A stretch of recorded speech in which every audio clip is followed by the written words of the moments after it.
नमस्ते, India news का digital platform देख रहे हैं आप। आपके साथ हूं मैं सोनल दहिया। भारत और कनाडा के रिश्तों को लेकर पहले ही खटास की खबरें सामने आ रही हैं, क्योंकि पिछले दिनों हमने देखा कनाडा में जिस तरह से मंदिरों में हमले हुए और दोनों ही देशों के बीच इस वक्त माहौल सौहार्द वाला नहीं है, अच्छे रिश्तों वाला नहीं है, क्योंकि खालिस्तानी आतंकी हरदीप सिंह निज्जर की हत्या के मुद्दे पर भारत और कनाडा के बीच तनाव जो है वो फिर से बढ़ता हुआ दिखाई दे रहा है। कनाडा ने मंगलवार को अपने नागरिकों को भारत के कुछ खास हिस्सों में न जाने के लिए एक एडवाइजरी भी जारी की है और साथ ही साथ जो खालिस्तानी आतंकी है हरदीप सिंह निज्जर, उसकी हत्या का आरोप वहाँ के प्रधानमंत्री जस्टिन ट्रूडो ने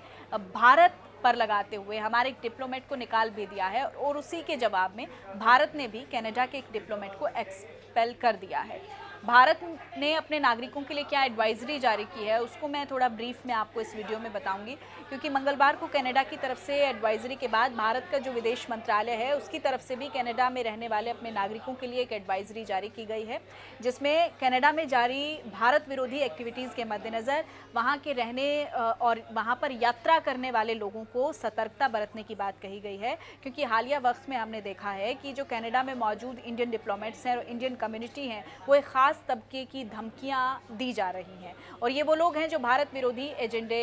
का विरोध करते हुए दिखाई दे रहे हैं। साथ ही इस एडवाइजरी के मुताबिक इस हालात को देखते हुए नागरिकों को सलाह दी गई है कि वो उन इलाकों में जाने से बचें जहां पर भारत विरोधी गतिविधियां हो रही हैं। हमारा जो हाई कमीशन है और जो कॉन्सुलेट्स जनरल कैनेडियन अथॉरिटीज़ के संपर्क में है, ताकि इंडियन कम्युनिटी की जो सुरक्षा है वो तय की जाए और साथ ही जो कनाडा में बिगड़े हुए सुरक्षा के हालात हैं उसके मद्देनज़र भी सतर्कता बरतने की सलाह दी जा रही है। तो ये ख़ास एडवाइजरी जो है जारी की गई है, जो भी भारतीय रहते हैं कनाडा में उनको सतर्क रहने की बात कही गई है, क्योंकि ट्रूडो का बयान आया है। ट्रूडो के बयान के बाद तनाव और ज़्यादा बढ़ गया है, क्योंकि हालांकि वो लगातार ये कह रहे हैं कि वो तनाव को बढ़ाना नहीं चाहते। अभी ताज़ा हालिया बयान उनका ये कहना है कि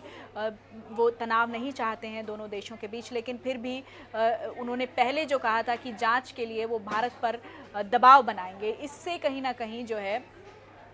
दोनों ही देशों के रिश्तों में फूट पड़ती हुई नज़र आ रही थी। तो अब ये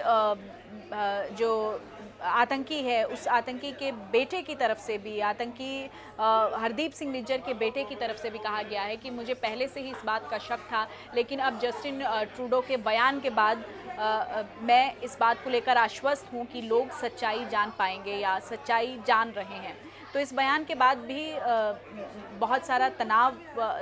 बढ़ता हुआ दिखाई दे रहा है, क्योंकि दोनों ही देशों के बीच आतंकी हरदीप सिंह निज्जर की हत्या के बाद इस मुद्दे को लेकर तनावग्रस्त माहौल है। कनाडा से ऐसी खबरें सामने आ रही हैं, क्योंकि बहुत सारे भारतीय वहाँ पर रहते हैं। उनकी सेफ्टी, उनकी सिक्योरिटी के लिए भी अब एक एडवाइजरी जारी की गई, जिस एडवाइजरी को फॉलो करने के लिए भारत की तरफ से वहाँ के नागरिकों को कहा गया है, ताकि वो अपने आप को सेफ और सिक्योर रखें।